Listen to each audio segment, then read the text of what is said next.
As a gun blades is working to bring you specifications you can relate to so you can have an educated decision on your purchases. We're going to do a quick thing, previous video, and we're going to have a little winner pick here. So only had 9 comments, so good chances. So let's see who gets it. Generate. That's going to be number 5. So I'll reach out to that person after this video and we'll get those things out to you. This one is going to be one from Civivi. So now Civivi has a lot of different models. They have basically, it's a 3-step. So you have Civivi, and then you have SendCut. SendCut's Amazon only. So those are going to be the 3 levels there. They still do OEM work as well. So some of the favorite knives that you might have might be made by So there's going to be one that is going to be a double detent system. So that's going to be the non-locking. So this has a brown, olive, and a dark green. So this is actually a Ferrum forged design. So it is a kind of a smaller variant. Now sometimes I think their original designs were a bit bigger, and then they've kind of gone down to a smaller variant as they've gone in collaboration with and now Civivi. So that's going to be what it looks like in pocket. So very discreet, very much something that doesn't call a lot of attention to itself. So that's going to be what that looks like there. This is going to be the Stylum. That's going to be what that is here. So we'll just get this out of the way. So this is going to be what it looks like. This is going to be the brown variant. There's going to be the top flipper, which you're going to be rolling out, and this is going to be the brown micarta. For this variant here, there's going to be only a right-hand tip-up carry, so there is no left-hand carry for this. And then you do have the Ferrum Forge logo right there. So good jimping all the way on the top. For this one here, and then it's going to be kind of a smaller knife too, but for one of the ones, this is kind of like, for me, it's one of the safer ones that you're going to have for a double detent system. Many people always had friction folders, and they have their stories about how bad they cut themselves at one point or another. So there's one that when holding it, this is one that actually has kind of, I think this is a design element, and I would hope it is, but you can do this. So when you're working with it, if it does happen to close on your hand, this area is not sharp. So that's going to be a very good thing. So as you see right here, so it's going to be right in this area that is not sharp. So when you're holding onto it, if this does happen to close on your finger, normally this would be a fully sharpened area and that would be cutting you, but for this variant, you're holding it and then you're going to be making contact with its blunted surface, which is a good idea and actually adds a little bit of confidence, at least for me, because I mean, I'm used to more locking knives. And I've cut myself on a double detent system from, I think it was Civivi or one of the knife ones, but that is something that's available for that. Sorry, got a lot of pocket lint on this one, so I have been carrying this. So it is a double detent system. So if you don't know what that is, double detent is basically a normal liner lock knife would have 1 detent on the liner side or the frame side, and this one basically has double detent, so basically you would be clamping it in this direction, and then you're going to have it closed. You'll also clamp it in that same direction. So you have 2 detent balls that will be making that contact and making that somewhat of a detent, but it's not a lock. So this one actually has, in using a Lyman pull gauge, in opening it, so pulling it open, it's about 1 pound 11 ounces to break this closed detent. And then to close, which is a good thing, it's a 1 pound 6 ounces to actually make the closure. So that is going to be where you get a little bit more pressure on the close, which is good, because when you're using it, you don't want it to close unless you really want to do that. So that's actually is a good thing for that. This one weighs about 2.4 ounces. So 2.4 ounces is going to be still over a bug out, which is going to be a bigger knife. So this is going to be a bug out. This weighs about 1.9 ounces. This is 2.4 for this channel.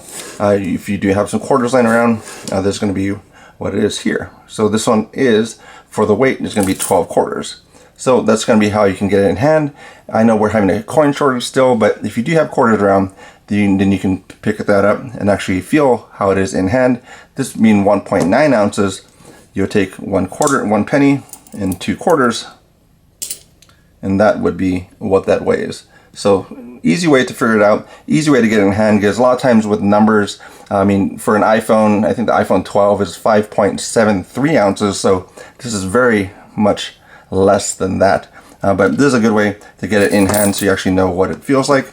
And you can actually see, okay, well, is that too heavy? Is that too light? I guess what your opinion is on that. But that is the quarters that is used to reference. And then that's where it is. So 1/4 is going to be 0.2. A penny is going to be 0.1. So that's how I work out that math there. But that's going to be how that is. So for the blade length on this one, it's going to be 2.93 inches. So that's going to be from this point here. So normally it goes from the furthest out position to the tip. So that's going to be 2.93. Due to this having that blunted area, you are going to have less sharpened area. So it's going to be 2.69 from this area up front. So you do lose some of that cutting area for the knife other than that full length. This one had a primary grind of about 8 degrees. So going from this front side, so this is going to be a hollow, oh no, it is a flat, sorry.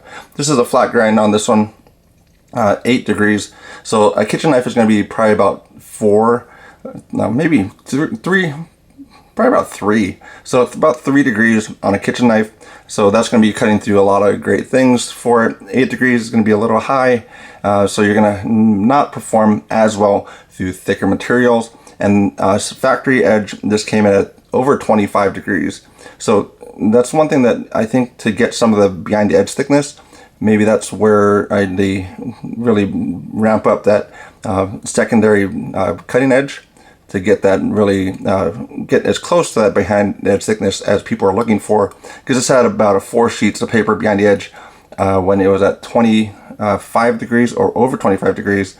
And that's going to be about 4 sheets of paper, 17 thousandths. And then after putting a 20 degree angle on it, then it went up to 6 sheets of paper and 20 thousandths. So it did cut a lot better because the factory one that at least it came through, this is a pass-around knife.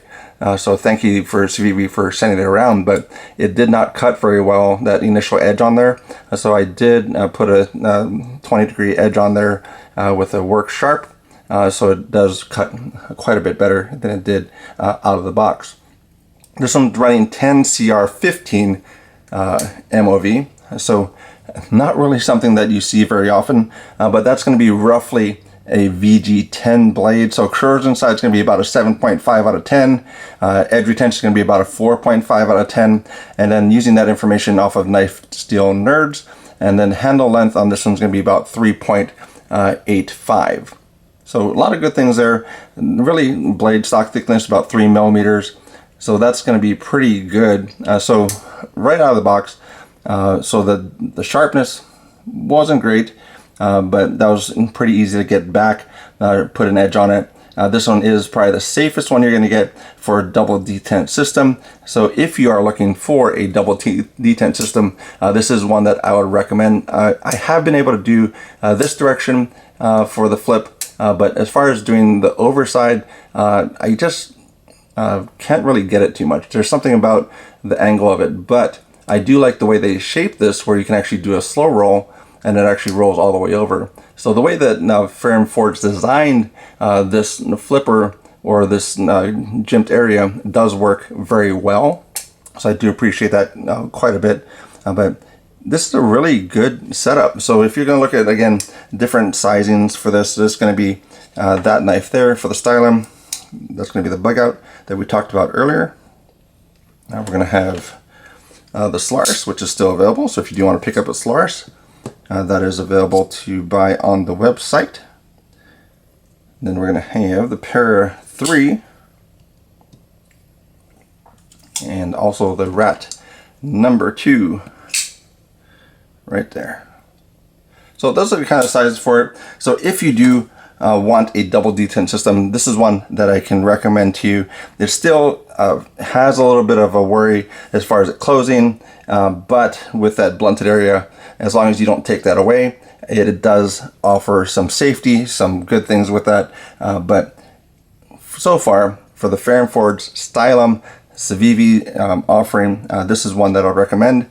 for it, just for that safety side. I've carried it a bit. It's one that I would pick up and carry with me without really much question or concern about it. So if you like it, pick it up. 3 different variants for that, and good job for them. And they'll probably be at SHOT Show as well. I'll be at SHOT Show 2 with QSP. So if you guys have any questions or anything else, do let me know. But I'll be working that booth. But that is about all I have to say about that one today.